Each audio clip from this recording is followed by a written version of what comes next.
our first series of the new year, thank you for letting us take a wee little break, we're reviving our It Is Written series, where we talk about the lives and the work of our favorite horror writers. So we are talking about Tananarive Due, who is a phenomenally talented horror writer. You may be familiar with her and seen her face in the horror documentary Horror Noir, talking about the history of Black horror and its impact on the horror genre overall. She teaches many classes. I'm subscribed to her newsletter. I would love to take one of her classes someday when I can afford them. And hopefully one day meet her. So why don't we hop in and talk about Tananarive Due's work? So for this series, I will be talking about the books, doing some media or book literacy, literal literacy, to unpack some of the work and the themes that are in there. And then Kay is going to obviously talk more about the artists themselves and their work and that overall, like how their lives and their inspirations impact what they are creating. And so, like we said, we're going to be covering 2 books today, the first of which is The Good House, which came out in 2003, and it is one of the best haunted house stories I have ever read. And that is high praise for me as a haunted house, like, top tier, like, that is one of my favorite subgenres of horror to read about. I love a good haunted house. We've talked about this so many times. There's just something about, like, because it's not the house, right? It's everything else around it. It's such an easy landscape to work with and put all kinds of societal, psychological, and emotional horrors into it. And familial trauma. It's one of my favorite subgenres. Like I have a whole video about my favorite haunted house books because I read a lot of them. So please, if you have any ideas, recommend them. If I haven't read them, I really do want to. But Tananarive Due is brilliant when it comes to weaving traditional horror narratives with deeply impactful history, trauma, and triumph. The Good House is a terrifying and intriguing multi-generational haunted house story. It reads like the classic horror staples you may love, akin to King in both the savage approach to death, but also the insidious, far-reaching nature of evil infecting the very soil, which is my favorite thing. I hate like comparing her to King, but that's like what people most are thinking about.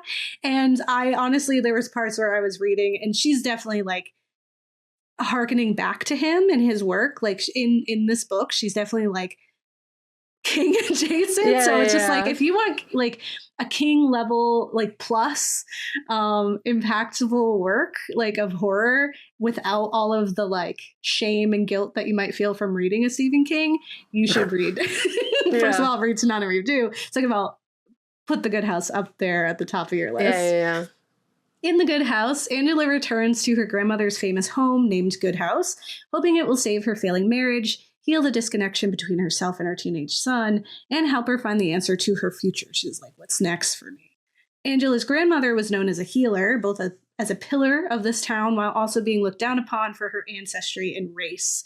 The types of healings that she did was not white people stuff. So it was like, you know, they're like, we don't play with that black magic. And black, they meant both ways.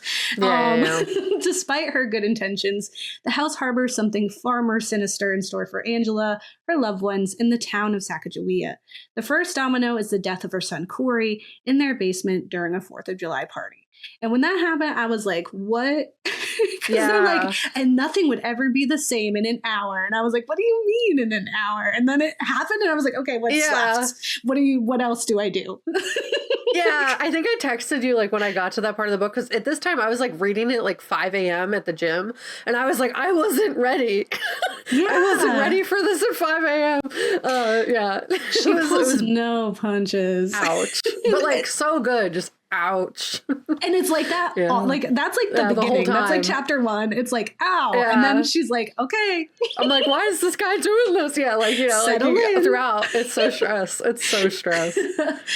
So 2 years after this devastating event, Angela returns to Good House in hopes of putting her grief, history, and the home to rest. She's like, let's just wrap it up. We got trauma, all kinds in here. Since Corey's passing, many other deaths have plagued the town, surprise, and it's a landslide of tragedy that grows more frequent and savage in her return. So she comes in and they're like, people been dying, girl. And she's like, oh, cool. She works to link her grandmother's past, the history of the land, and the activities of her son before his death to the horrors of today, revealing a deep evil thriving on the pain. She works to unravel the tangled web that infected generations of her family. Here's the review of The Good House. So this is the second book that I've read by Due, and while I was already hooked by the Reformatory, that desire was kicked into high gear after reading The Good House. Due paints a vivid picture of Sacagawea, a land drenched in oppression, hate, and pain that's desperately trying to distance itself from that history. Each character feels rich and complicated, and I was emotionally devastated by nearly every death. Each one felt unfair and brutal, and the true nature of death that we don't always see in horror novels with such a high body count. Like, people are dropping like flies and every single person hurt. And as the bodies pile up and readers understand that no one is safe, it feels truly helpless, which is like peak horror. It is a heftier book, nearly 600 pages, and it takes a bit of time to adjust to the storytelling because you're letting the plot slowly reveal itself, and it's entirely worth the wait, though. There's a slow peppering in of these lives and experiences, bouncing between time and characters. So we're switching points of view and where we are in time, which allows us to get a little bit more comfortable with them and their impending doom. Everybody's doom. Everyone is so real. I was like, these are real people I would meet out on the street. And I feel for every single one of them. There's no like bad people. It's just people who do bad things. So Due creates vivid, realistic characters that have me in my feeling. Every decision by these characters feels relatable, and while frustrating at times, still incredibly believable. There is a heaviness that sits with me in the character of Tyreek, Angela's ex-husband, who, while deeply flawed, didn't deserve his fate. Like, that one hurt me a lot. Like, what he endures hurts so deeply when you remember the work that he's done to be better and to grow as a person and make do with the life that he's found himself in. Like, this is like the prime example of like, he's not evil. Like, he does terrible things even before before some of the influence, right? Like, there's a history of violence and him being unstable, but he's working to not be that anymore, and he's like trying his best, and so his downfall really hurt. Angela's teenage son, Corey, is believable in his snobby youth. I was like, boy, he's learning to navigate his future, his feelings, his growing body, and the complicated relationship with his parents, and seeing them as like people, right? Like, not just like as these like untouchable beings like you do like when you're a teenager, right? They all of a sudden are flawed beings. He's also complicating his feelings on whether or not they should be together and how he's supposed to interact with them, who he's supposed to be. Also his upbringing of being like, coming from a well-to-do area and then going to other areas and having to perform a very specific version of Blackness. Like, there's so much depth to this boy, and you learn about that after knowing he's dead. And so it hurts even worse. So showing much of his life through the eyes of his mother and those around him, we're forced to form his image with scraps at first. And just like a teenager, it's just like a teenager to be terribly misunderstood, right? Like, at first, that's the only things we know about Corey is like the complicated relationship he had with his parents. His truth, which is later revealed through his own experience, hurts even more knowing how he ends up. Like, we learn this, we know he's going to die, and we know why he did all the things that he did, and it hurts. Everything hurts. Angela herself is a complicated woman, both fleeing to and from her past. She holds firmly onto the strength and notoriety of her grandmother while ignoring and suppressing the reality of her mother, which is like a key point of the issues that are happening in this house. She acknowledges and delights in her grandmother's superstition and power while also dismissing their truth. Like, she's like, oh, it was so quaint and cute that she was that powerful, and I respect her for that power, but I also don't believe in it. Like, I believe she was taking advantage of people, Even the side characters whom we meet in passing or on the worst day of their lives are vivid and emotional. The worst day of their lives. 100%. No one is painted in one shade. No one is evil or good. They simply are. This is the strength of Due's The Good House. Even amidst the supernatural and magical horrors of this world, there is loud and unapologetic truth in each person affected. It's a truly gripping horror novel, and if you've ever read a Stephen King, I promise you'll love this even more. Again, without any of the guilt that you might feel from reading a King, where you're like, why did I do that to myself? You don't have to. There are all alternatives. This coming from someone who's read an absurd amount of King. Yeah. Too many. So I'm just going to pivot to Tananarive for forever. So I think we should read everything they've ever written. I feel very strongly about that. It was like me when I read Octavia Butler. I was like, everything we've ever read. Now I feel that for all the authors that we've covered. That we're going to cover. Yes. Awesome. So next up, I want to talk about the Reformatory. This is one that I'm sure, Kay, you're going to be talking about a lot, as well as like Tananarive's life and such. But the Reformatory is just so incredibly connected. And it's a different beast altogether, like we were saying. Still a brilliant horror, but it's also like historical and realistic and supernatural. Like, it's giving Toni Morrison. If you love magical realism, which I do, and I also love Toni Morrison. So, so the Reformatory is from 2023. So 20 years after The Good House, she made this amazing piece. So the Reformatory is a heartbreaking, gripping horror novel where the only thing more terrifying than the horrors on the page are the real ones that inspired it. The Reformatory is a historical fiction novel with speculative fiction woven within. Set during Jim Crow in Florida, of all places, the Reformatory follows Robert Stevens Jr. after he's sent to a reform school, well known even at the time for being a death sentence of horrors, racism, and injustice, which you could say about the entire state of Florida right now. Still. Yeah. Florida has a long history of and continues to do. As a reformed Floridian, myself, I could vouch for such a horror. Due introduce us to siblings Robbie Stevens and his older sister Gloria as they try to navigate the complicated world as glorified orphans because their father is off fighting for freedom elsewhere. He had to take off for safety and times. After trying to defend his sister's honor, 12-year-old Robbie is sent to the Gracetown School for Boys. He is met with the horrors of both the living and the dead.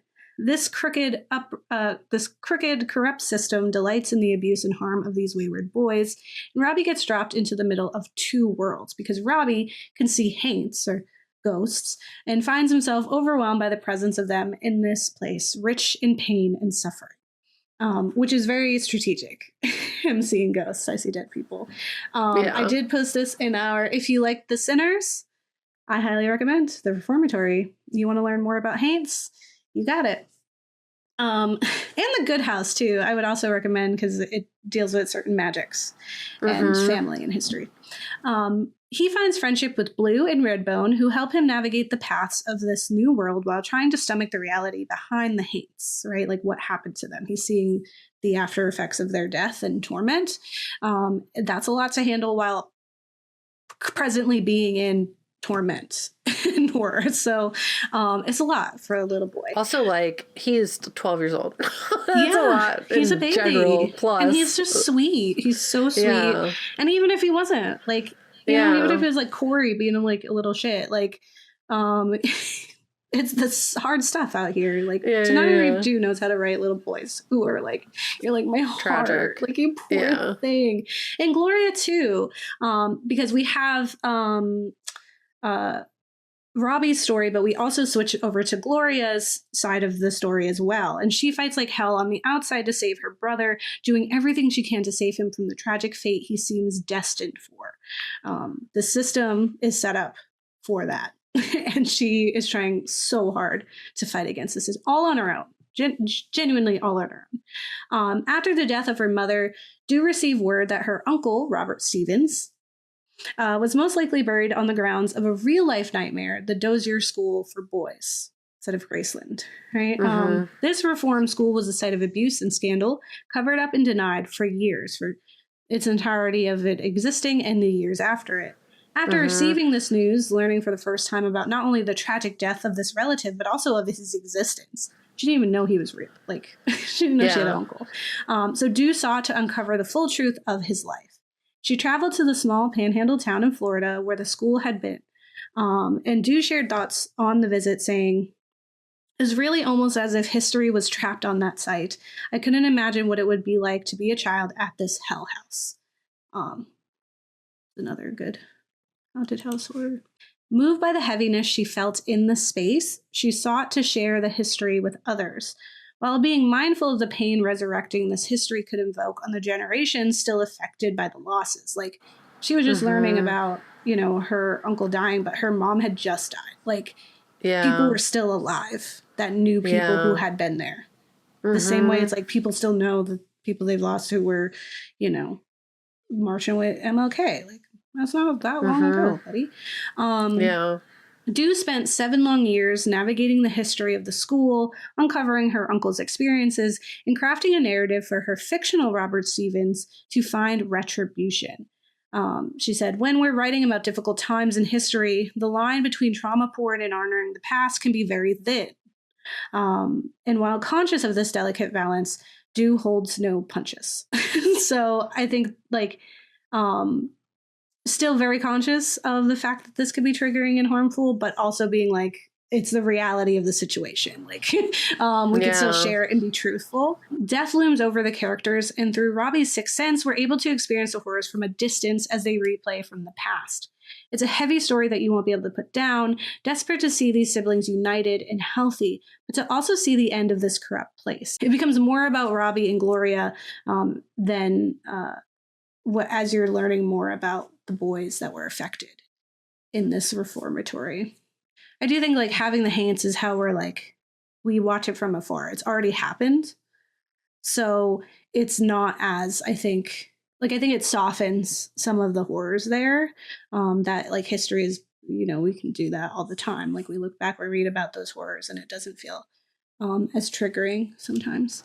And it's some awful stuff is definitely still happening, but there's I won't want to spoil the book, but there's positive things that happen. Yes. Yeah. Yeah. I mean, I think Tananarive Due crafted an alternate history for this. So through Robbie's story, we're offered an alternative world where Due's uncle Robert is saved, his life no longer buried as a dark secret, and instead the truth behind his suffering is brought into the light. It feels very personal in that way of here's what could have happened. I'm giving him a different ending where I don't find out about him, years later, but instead he got out, he got to be free. Readers can get insider glimpses into the system set on utilizing and abusing Black bodies, and impoverished white ones too. Robbie's Jewish social worker says as much, saying, "That place pays the county a good sum for every boy sent there. So you've just been sold. Never forget that. They don't want to send you home." The placement of his social worker being Jewish is also important because he references and has a lot of fear around the Holocaust and some of the prejudice that comes with that as well, which was, relevant at the time. So very helpful. Through Gloria's side of the story, Due reveals a society and system that makes something as horrifying as the reformatory possible. Gloria fights against the legal system, intent on putting an innocent, sweet boy away for butting against the status quo, because he had the audacity to stand up. The McCormicks, the family responsible for Robbie's institutionalization, has a history of benefiting from injustice, the slavery of the past, and the book's present, Jim Crow. They're benefiting. That's how they got wealth, was slavery, and then modern day slavery is how they're keeping that wealth and growing it. Due's Gracetown is rich with historical truths. Nothing exists without meaning. Queer characters, the Klan, lynching trees, Jewish social workers, segregated fishing spots, their father's flight to Chicago, union busting, and more. Due did her due diligence. Cute. Tananarive due diligence. And while this was the longest she'd ever worked on a book, each piece of research is worth it. The Reformatory and Gracetown, both a vivid representation of a toxic, insidious American history that's too easily ignored. As Gloria and Robbie's guardian explains in the book, We got a sickness here in Gracetown, Gloria. Maybe at the Reformatory, worst of all, a blood sickness, too much killing and dying, too many restless spirits, angry spirits. Maybe it's a curse on us, a town named for grace that don't act like no godly place. And looking back on the history that inspired this thinly veiled fictional novel, we can admit that America is one such ungodly place. Right? It's a fiction, in so much as like she couldn't be like I was there, you know. Yeah. And you know, who's to say, like, these ghosts are definitely real. So stories like this one, crafted in a digestible, thought-provoking way, and with the immense care and consideration of Due, is one step towards reparations. It gets people closer to acknowledging the truth of the horrors that have happened so that we can then move on to the next thing. So the Reformatory and the Good House are invitations from Due, asking us to open the doors to the past, to look them in the eye so we can confront the horrors that have been rooted in our soil all this time, festering and feeding off the pain of our history. Only once we face those truths can we move forward towards healing. And it's kind of like what I've been seeing a lot online, where it's like what we're seeing right now is not just what happened in Nazi Germany. And America has such a long history of this, like through, slavery, and then also like slave catchers and stuff like that. Like, what they're doing now is very much reminiscent of what they've already done historically. It's not that they're pulling from Nazi Germany. Actually, Nazi Germany learned from us. We have a long history of doing messed up stuff. Right. And there's Ghouls for that too. Yeah. Yeah. It's talking about stuff that is very real and has happened. And there's not enough space for people to tell their stories. And like, that's a lot of, I'll get like into it, but like why she writes.